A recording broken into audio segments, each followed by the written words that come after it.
व्रत की बहुत बहुत शुभकामनाएं। वट सावित्री व्रत पति की दीर्घायु, अखंड सौभाग्य और सुखी वैवाहिक जीवन के लिए अत्यंत श्रेष्ठ माना जाता है। इस दिन सुहागिन महिलाएं बरगद के पेड़ की पूजा करके देवी सावित्री और सत्यवान की कहानी सुनती हैं। देवी सावित्री जिन्होंने अपने दृढ़ निश्चय से यमराज जी से अपने पति सत्यवान के प्राण वापस लाए थे, और ये व्रत अटूट प्रेम और समर्पण का प्रतीक है। तो आप सब भी अपने पति की दीर्घायु और अखंड सुहाग की कामना से इस व्रत कथा को श्रद्धा और विश्वास के साथ पूरा सुनिए। सावित्री और सत्यवान की कथा सबसे पहले महाभारत के वन पर्व में मिलती है, जब युधिष्ठिर महाराज ने मार्कंडेय ऋषि से पूछा था कि हे ऋषिवर, क्या कोई और भी ऐसी स्त्री थी जिसने द्रौपदी जितना कठिन व्रत किया था। तब मार्कंडेय ऋषि उन्हें विस्तार पूर्वक देवी सावित्री की कथा सुनाते हैं, जिसे एक समय महादेव जी ने देवी पार्वती को सुनाया था। कथा के अनुसार मद्र देश के राजा अश्वपति ने पत्नी सहित संतान के लिए सावित्री देवी का विधिपूर्वक व्रत और पूजन करके पुत्री होने का वर प्राप्त किया। सर्वगुण संपन्न देवी सावित्री ने पुत्री के रूप में अश्वपति के घर कन्या के रूप में जन्म लिया। कन्या के युवा होने पर अश्वपति ने अपने मंत्री के साथ सावित्री को अपना पति चुनने के लिए भेज दिया। सावित्री अपने मन के अनुकूल वर का चयन करके जब वापस लौटी तो उसी दिन देवर्षि नारद उनके यहाँ पधारे। नारद जी के पूछने पर सावित्री ने कहा, महाराज, द्युमत सेन के पुत्र सत्यवान की कीर्ति सुनकर मैंने उन्हें पति रूप में वरण कर लिया है। नारद जी ने सत्यवान और सावित्री के ग्रहों की गणना करके अश्वपति को बधाई दी और सत्यवान के गुणों की भूरी भूरी प्रशंसा की। साथ ही ये भी बताया कि सावित्री के 12 वर्ष की आयु होने पर सत्यवान की मृत्यु हो जाएगी। नारद जी की बात सुनकर राजा अश्वपति का चेहरा मुरझा गया। उन्हें ये बात जानकर बड़ा दुख पहुंचा। तब उन्होंने अपनी पुत्री सावित्री से किसी अन्य को अपना पति चुनने की सलाह दी, किंतु सावित्री ने उत्तर दिया कि पिताजी, आर्य कन्या होने के नाते जब मैं सत्यवान का वरण कर चुकी हूँ तो अब वे चाहे अल्पायु हो या दीर्घायु, मैं किसी अन्य को अपने हृदय में स्थान नहीं दे सकती। देवी सावित्री ने नारद जी से सत्यवान की मृत्यु का समय ज्ञात कर लिया। कुछ समय के बाद सत्यवान और सावित्री का विवाह हो गया। अब सावित्री अपने सास ससुर और पति के साथ जंगल में रहने लगी। नारद जी द्वारा बताए हुए दिन से 3 दिन पहले से ही सावित्री ने उपवास शुरू कर दिया। नारद जी द्वारा निश्चित तिथि को जब सत्यवान लकड़ी काटने के लिए वन को चले तो सास ससुर से आज्ञा लेकर सावित्री भी सत्यवान के साथ साथ चल पड़ी।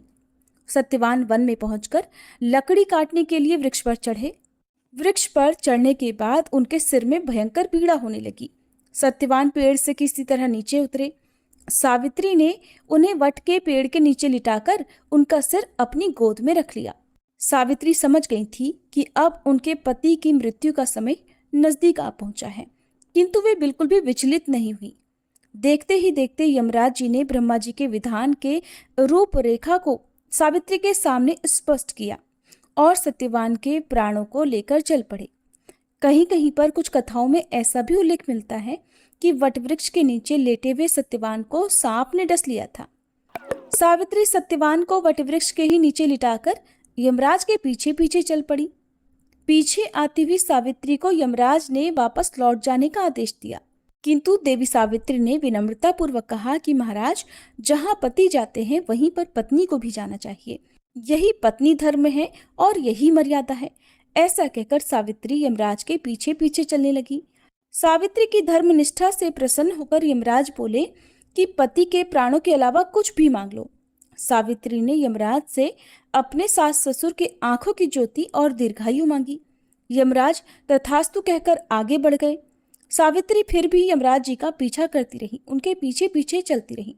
यमराज ने अपने पीछे आती सावित्री से फिर वापस लौट जाने का आग्रह किया तो सावित्री बोली कि प्रभु, पति के बिना नारी के जीवन की कोई सार्थकता नहीं होती। यमराज जी ने अब की बार भी सावित्री के पतिव्रत धर्म से खुश होकर फिर से वरदान मांगने को कहा। इस बार उन्होंने अपने ससुर का खोया हुआ राज्य वापस दिलाने की प्रार्थना की। तब तथास्तु कहकर यमराज जी आगे चल पड़े। सावित्री अब भी यमराज जी के पीछे पीछे चलती रही। इस बार सावित्री ने यमराज जी से 100 पुत्रों की मां बनने का वरदान मांगा। पहले की तरह ही तथास्तु कहकर जैसे ही यमराज जी आगे बढ़े, सावित्री हाथ जोड़कर खड़ी हो गई और कहने लगी, प्रभु, अभी अभी आपने मुझे 100 पुत्रों की मां होने का आशीर्वाद दिया है, किंतु पति के बिना मैं मां किस प्रकार बन सकती हूँ? अपना यह तीसरा वरदान पूरा कीजिए। तब सावित्री की धर्मनिष्ठा, ज्ञान, विवेक और पतिव्रत धर्म की बात जानकर यमराज जी ने सत्यवान के प्राणों को अपने पाश से स्वतंत्र कर दिया। सावित्री सत्यवान के प्राणों को लेकर वट वृक्ष के नीचे पहुंच गई, जहां सत्यवान का मृत शरीर रखा हुआ था। सावित्री ने वट वृक्ष की परिक्रमा की तो सत्यवान जीवित हो उठे। तब सावित्री अपने पति सत्यवान के साथ अपने सास ससुर के पास पहुंची तो उन्हें नेत्र ज्योति मिल गई थी। इसके बाद उनका खोया हुआ राज्य भी उन्हें मिल गया। आगे चलकर सावित्री 100 पुत्रों की मां भी बनी। इस प्रकार चारों दिशाएं सावित्री के पतिव्रत धर्म के पालन की कीर्ति से गूंज उठी। तभी से वट सावित्री व्रत रखने की परंपरा प्रारंभ हो गई। ये थी वट सावित्री व्रत कथा।